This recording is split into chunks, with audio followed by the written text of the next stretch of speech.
नमस्कार दोस्तों, बहुत बहुत स्वागत है आप सभी का हमारे YouTube चैनल पे। और आज के इस वीडियो में हम लोग क्लास 12th फिजिक्स का VVI ऑब्जेक्टिव क्वेश्चंस करने वाले हैं। झारखंड बोर्ड कंपार्टमेंट एग्जाम 2024 के लिए ये सब क्वेश्चंस बहुत ही इंपॉर्टेंट होने वाला है। इसी तरह का और क्वेश्चंस करने के लिए आप हमारे चैनल पे प्ले लिस्ट में जाके और भी वीडियो देख सकते हैं। और जो बच्चे अभी तक 200 क्वेश्चन और प्लस 50 क्वेश्चंस का PDF नहीं लिए हैं वो PDF ले लें। वो PDF आपके लिए बहुत इंपॉर्टेंट होने वाला है। PDF में 200 ऑब्जेक्टिव क्वेश्चन जो कि VVI क्वेश्चंस है, यही सब क्वेश्चन वहीं से आपका जो कंपार्टमेंट एग्जाम के लिए प्रश्न पूछे जाएंगे, ठीक है। और 50 सब्जेक्टिव क्वेश्चंस है, यानी टोटल 250 का PDF है। आप लोग जो भी अभी तक बच्चे नहीं लिए हैं PDF ज़रूर से ज़रूर ले लें और आप अपना तैयारी शुरू कर दें। चलिए हम लोग फटाफट क्वेश्चन नंबर 1 से स्टार्ट करते हैं। ये चैप्टर 1 का आपका सिलेबस का चैप्टर 1 का जितना भी ऑब्जेक्टिव क्वेश्चंस बनता है वो सारा आज के इस वीडियो में हम लोग करने वाले हैं। तो चलिए फटाफट क्वेश्चन नंबर 1 से स्टार्ट करते हैं। विच of the following properties is not certified by an electric charge, यानी कि निम्नलिखित में से कौन सा गुण विद्युत आवेश में नहीं पाया जाता है। तो विद्युत आवेश में जो है वो सर्कुलर लाइन ऑफ फोर्स जो है वो नहीं पाया जाता है इलेक्ट्रिक चार्ज में, ठीक है। क्या नहीं पाया जाता है? बल की वित्तीय रेखा। चलिए अब क्वेश्चन नंबर 2 करते हैं हम लोग। Which one of the following charges is possible, यानी कि निम्नलिखित में से कौन सा विद्युत आवेश संभव है। तो 8.6 इंटू 10 के पावर में -19 कूलम, ठीक है। तो डी इसका सही उत्तर हो जाएगा। अगला प्रश्न हम लोगों का है 3 number. If a charge on a body is 1 NC then how many excess electrons are present on the body, यानी यदि किसी पिंड पर आवेश 1 NC है तो वस्तु पर कितने अतिरिक्त इलेक्ट्रॉन मौजूद हैं। तो इस पे वस्तु पे जो अतिरिक्त होंगे वो 6.25 गुना 10 के पावर में 27, यानी कि सी इसका सही उत्तर हो जाएगा, ठीक है, सी। अगला प्रश्न हम लोगों का है 4 number. SI unit of electric flux, यानी कि इलेक्ट्रिक फ्लक्स का SI यूनिट क्या होता है। तो SI यूनिट का जो इलेक्ट्रिक फ्लक्स होता है वो वोल्ट मीटर होता है, ठीक है, वोल्ट मीटर। सी इसका सही उत्तर हो जाएगा। विद्युत फ्लक्स का SI मात्रक क्या होता है। तो वोल्ट मीटर होता है। अगला प्रश्न हम लोगों का है 5 number. Which one of the following is the SI unit of electric field. आपसे क्वेश्चंस को घुमा के भी पूछा जा सकता है, चाहे फिर ऐसे भी इलेक्ट्रिक फील्ड का SI यूनिट क्या होता है, इस तरह से भी क्वेश्चंस आपके पास पूछे जा सकते हैं। तो क्वेश्चंस को आप समझ लीजिएगा, तो आप किसी तरह से भी पूछेगा तो आप क्वेश्चंस को सही जवाब कर सकते हैं। निम्नलिखित में से कौन विद्युत क्षेत्र का SI इकाई है। तो N/C, ठीक है, N/C जो है क्या है, इलेक्ट्रिक फील्ड का SI यूनिट, ठीक है। तो क्वेश्चन नंबर 5 हो गया। और जो बच्चे अभी तक PDF नहीं लिए हैं आप लोग PDF ले लीजिए फटाक से। PDF लेने के लिए इस पर आप लोग मैसेज कीजिए, उसके बाद आपको PDF 49 रुपया में सेंड कर दिया जाएगा। 49 रुपये आप लोग पे करेंगे, उसके बाद आपको PDF भेज दिया जाएगा। PDF में VVI क्वेश्चंस हैं। 6 नंबर क्वेश्चन है when a electric dipole is placed is uniform electric field is express, यानी कि जब किसी विद्युत द्विध्रुव को एक समान विद्युत क्षेत्र में रखा जाता है तो यह अनुभव करता है। तो ये क्या अनुभव करता है। तो ये एक टॉर्क, ठीक है, क्या अनुभव करता है, एक बल घूर्णन अनुभव करता है, ठीक है। इस तरह से इलेक्ट्रिक फील्ड, ठीक है, विद्युत क्षेत्र होता है, उसमें एक किसी डायपोल को रख दिया जाए तो वो एक बल घूर्णन अनुभव करता है। अगला प्रश्न हम लोगों का है 7 number. The force per unit charge is known as, यानी बल प्रति यूनिट आवेश, ठीक है, चार्ज को किस रूप में जाना जाता है। तो इसे किस रूप में जाना जाता है। तो इलेक्ट्रिक फील्ड के रूप में जाना जाता है, विद्युत क्षेत्र के रूप में जाना जाता है। अगला प्रश्न हम लोगों का है 8 number. 2 charge sphere are separate by a distance D, ठीक है, exert a force F on the other if charge are double and distance between them is double then the force, यानी कि दो चार्ज है, एक यहाँ है और एक यहाँ है, चार्ज Q1 है और ये चार्ज Q2 है। ठीक है, डिस्टेंस क्या है, डिस्टेंस d है, थोड़ा सा क्वेश्चंस को समझिएगा, डिस्टेंस d है तो इसका जो फोर्स है, इसका डिस्टेंस को चार्ज को डबल कर दिया जाए।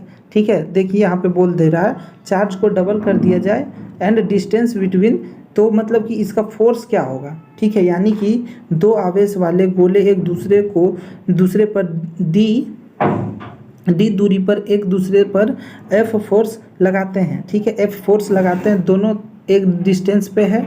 ठीक है, डिस्टेंस है D। ठीक है, दोनों क्या लगाते हैं, फोर्स लगाते हैं, F फोर्स लगाता है। ठीक है, यदि आवेश को दोगुना कर दिया जाए, यानी जो चार्ज है उसे डबल कर दिया जाए और उनके बीच की दूरी दोगुनी कर दी जाए तो बल होगा, तब बल क्या लगेगा।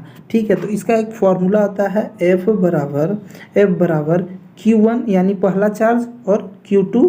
ठीक है, और बटा में R का स्क्वायर यानी कि D का स्क्वायर, डिस्टेंस का स्क्वायर, जो डिस्टेंस है उसका स्क्वायर। उसके बाद इसको चार्ज को क्या बोल रहा है, दोगुना कर दिया जाए।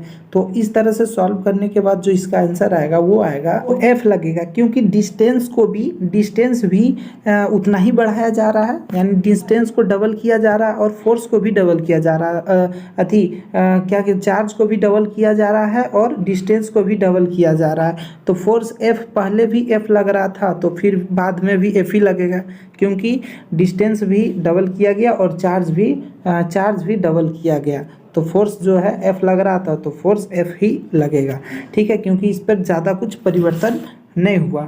ठीक, अगला प्रश्न हम लोगों का है 9 number. When a positive charge glass rod attract on object the object must be, यानी कि क्वेश्चन बोल रहा है कि एक कांच का रोड है। ठीक है, कुछ इस तरह से वो आवेशित है पॉजिटिव चार्ज से, यानी कि वो चार्ज है उसमें पॉजिटिव चार्ज है और वो किसी ऑब्जेक्ट को अपनी ओर खींचता है। तो ये समझ लीजिए कागज़ का टुकड़ा है, इसे अपनी ओर खींचता है।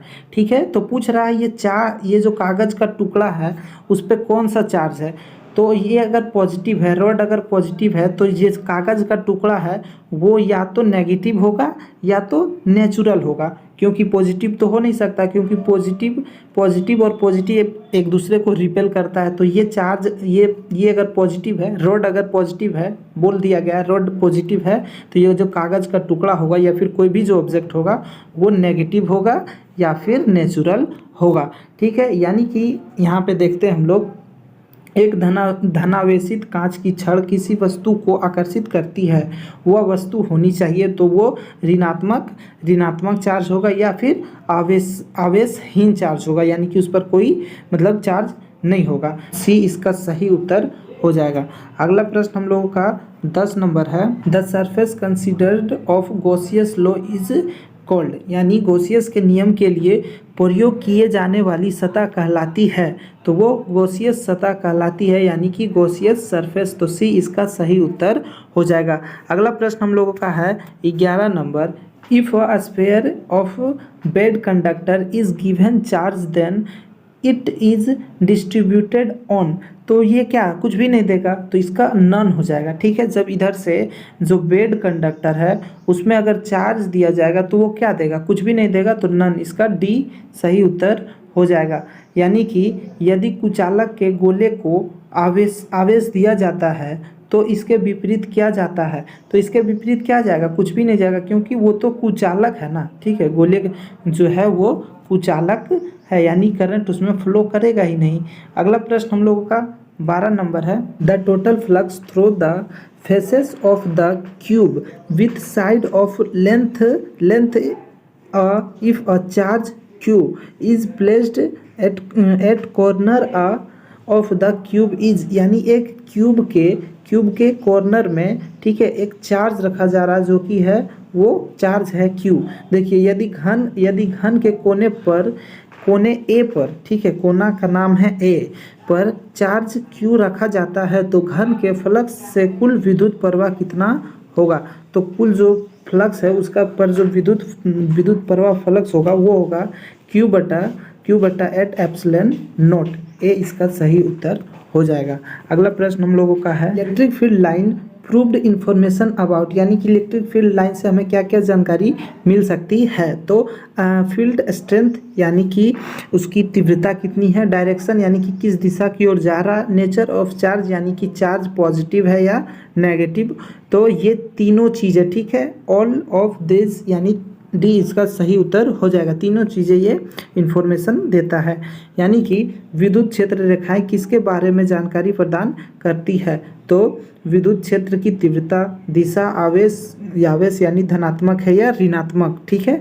तो इसका सही उत्तर हो जाएगा उपयुक्त सभी। अगला प्रश्न हम लोगों का है 14 number, which of the following figure represent the electric field line due to a single negative charge. यानी कि इस फिगर में से कौन सा, यानी कि निम्नलिखित में से कौन सा चित्र एकल ऋणात्मक आवेश के कारण विद्युत क्षेत्र रेखाओं का प्रतिनिधित्व करता है। यानी सिंगल नेगेटिव चार्ज की जो स्ट्रक्चर है वो जो है वो कौन इन चारों में से दिखा रहा। तो बी जो है, बी इसका सही उत्तर हो जाएगा। ये एकल ऋणात्मक आवेश के जो रेखाएं हैं वो प्रतिनिधित्व करता है। तो बी इसका सही उत्तर हो जाएगा। अगला प्रश्न हम लोगों का है 15 number, the conservation of electric charge implied, यानी इसका मतलब है विद्युत आवेश के संरक्षण तात्पर्य है। विद्युत आवेश का संरक्षण किस पर तात्पर्य है। तो बराबर और विपरीत विद्युत आवेश का एक साथ निर्माण अनुमत है, ठीक है, निर्माण अनुमत है। तो डी इसका जो है सही उत्तर हो जाएगा डी। अगला प्रश्न हम लोगों का है 16 number, the minimum amount of charge observed so fair is, यानी कि अब तक पाए गए आवेश की न्यूनतम राशि है। तो 1.6 इंटू 10 के पावर में -90 कूलम, ठीक है। तो सी इसका जो है सही उत्तर हो जाएगा। अगला प्रश्न हम लोग का 17 नंबर है, क्वांटाइजेशन ऑफ चार्ज एम्प्ले, यानी कि आवेश के क्वांटमीकरण का अर्थ है। तो there is a minimum permissible magnitude of charge. तो सी इसका जो है सही उत्तर हो जाएगा, आवेश के न्यूनतम अनुमेय परिमाण, ठीक है। तो सी इसका सही उत्तर हो जाएगा। अगला प्रश्न हम लोगों का है 18 number, uniform electric field is, यानी कि यूनिफॉर्म इलेक्ट्रिक फील्ड जो होता है स्थिर विद्युत क्षेत्र। तो स्थिर विद्युत क्षेत्र क्या होता है। तो कंजर्वेटिव, ठीक है, संरक्षाई। तो ये इसका सही उत्तर हो जाएगा। अगला प्रश्न हम लोगों का है 19 number, an electron and a proton are placed in the same electric field, what will be the ratio of their acceleration. यानी कि एक इलेक्ट्रॉन और एक प्रोटॉन को सेम इलेक्ट्रिक फील्ड में रखा जाता है, तो इसका रेशियो क्या होगा। एक इलेक्ट्रॉन और एक प्रोटॉन को एक ही विद्युत क्षेत्र में रखा जाता है, इसके त्वरण का अनुपात क्या होगा। तो MP बटा ME, सी इसका सही उत्तर हो जाएगा। अगला प्रश्न हम लोगों का है 20 number, what is the ratio of electrostatic force and the gravitational force between two electrons placed at the certain distance, यानी निश्चित दूरी पर रखे दो इलेक्ट्रॉनों के बीच स्थित विद्युत बल तथा गुरुत्वीय बल का अनुपात क्या होता है। तो 4 इंटू 10 के पावर में 52। तो ए इसका सही उत्तर हो जाएगा, ठीक है। अगला प्रश्न हम लोगों का है 21 नंबर है, when a body is charge its mass, यानी कि अगर एक बॉडी चार्ज है तो उसका जो मास है, जब किसी वस्तु को आवेशित किया जाता है तो उसका द्रव्यमान घटता है या बढ़ता है, ये चीज़ हमसे पूछा जा रहा है। तो इसका जो द्रव्यमान है